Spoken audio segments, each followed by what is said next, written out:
Bienvenue sur Cap sur l'humour, le podcast qui place l'humour au centre de ton quotidien, de ton bien-être et efficacité. Je m'appelle Christophe Tricard, voici ma chronique des objets se marrent, avec des pantoufles, des téléphones et autres ustensiles qui réfléchissent. Bon, sérieusement, je te raconterai des histoires loufoques avec une réflexion décalée de notre époque. Mon objectif est de te relier à ton imaginaire, donc à ton humour. Joyeuse écoute. Dépêchez-vous, tout est en train de cramer, dépêchez-vous.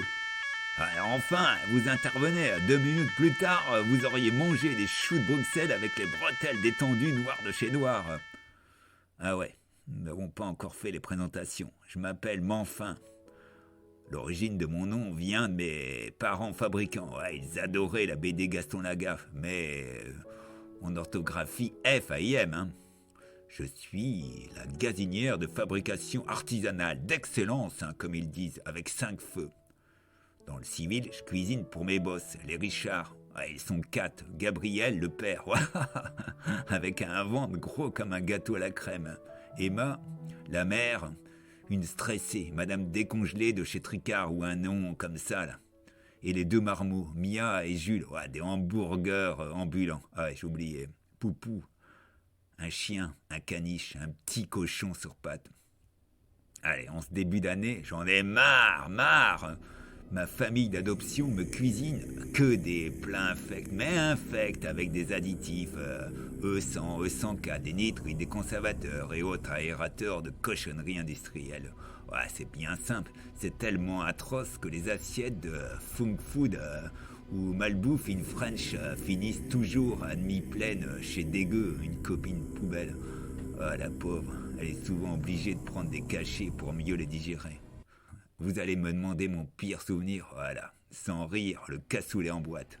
Un premier prix, derrière le bel emballage se cachait seulement 13,5% de saucisses et saucissons fumés, avec un max de sirop de glucose, sucre de stabilisant. Le truc était tellement immangeable que même le chien n'en a pas voulu. Pas bête, un clébard a de la jugeote, il n'a pas eu envie de finir en boîte comme dans un beau cercueil, hein. Et vous me direz, c'est mon job de tout accepter. Alors là, je dis non et non. Moi, la gazinière gastronome, je suis pas là pour uniquement cuisiner des frites surgelées, des pâtes avec du ketchup et ses 20 morceaux de sucre ou des pizzas du commerce. Tiens, au sujet de ces saloperies de l'agroalimentaire, j'en ai appris une news qui m'a coupé complètement l'appétit. Vous savez d'où il vient le concentré de tomates des pizzas industrielles ? D'Italie ? Eh bien, pas du tout, vous êtes gourés. Ces tomates débarquent de Chine. Les Shintok cultivent des tomates génétiquement modifiées. Après avoir été mises en boîte par des enfants ou des femmes esclaves, ces produits manufacturés sont importés d'Italie. Pour finir, elles arrivent chez nous, en France, chez les Pizza Lolo, au nez complètement bouché. Bref, l'empire de l'or rouge est né, comme l'écrit Jean-Baptiste Mallet dans son livre. Pour leur donner la pêche en ce début d'année et pour qu'ils gazent comme de nouveau ces bandes de nouilles, je leur propose de bons petits plats, pas chers et faciles à préparer. Concrètement, pour plaire à tout le monde, il y a des chips de légumes ou des pop-corn sans matière grasse. Il y a des plats pour ma pote grassouillette, le pèse personne. Pour ma part, la gazinière au top, j'ai un faible pour une recette de saison, oignons, raisins secs avec du potimarron. Outre d'être délicieux, ces préparations culinaires apportent la frite, la forme, la santé. D'ailleurs, les diététiciennes adeptes du bio affirment qu'une alimentation saine et naturelle réduit les risques d'obésité, protège le système neurologique, diminue les risques de maladies chroniques, prolonge la vie et des tas d'autres bienfaits nous feront bosser jusqu'à 62 ans. Après, basta, mes propriétaires se débrouilleront ou alors ils deviendront crudivores. Et moi, je serai sur une plage au soleil.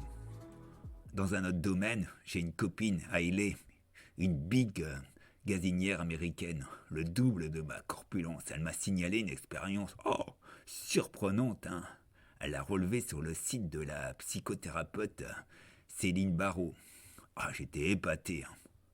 Vous savez pas, au centre d'enfants pénitentiaire d'Oklahoma, on a réduit de 43% les crimes des jeunes délinquants en réglant simplement les problèmes de malbouffe et en réduisant la prise de sucre dans leur alimentation.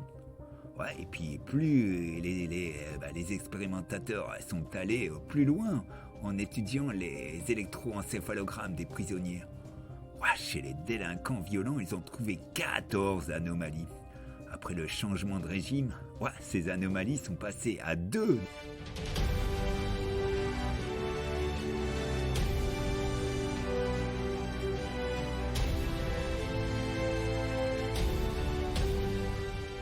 Cette expérience me donne l'idée de devenir gazinière conseil au ministère de la Justice. Grâce à mes recommandations et mes petits plats, la France va se pacifier. Mais attention, je veux la Légion d'honneur après. Bon, en attendant, je vais dormir et humer une longue nuit en rêvant un ami, Julio, un four à micro-ondes beau comme dit Carpaccio. Bon, c'est fini, vous pouvez digérer mes conseils. Si ma chronique t'a sérieusement fait marrer, laisse-moi un commentaire 5 étoiles sur Apple Podcast. Tu peux aussi t'abonner à ma chaîne sur Spotify. Tu es le bienvenu.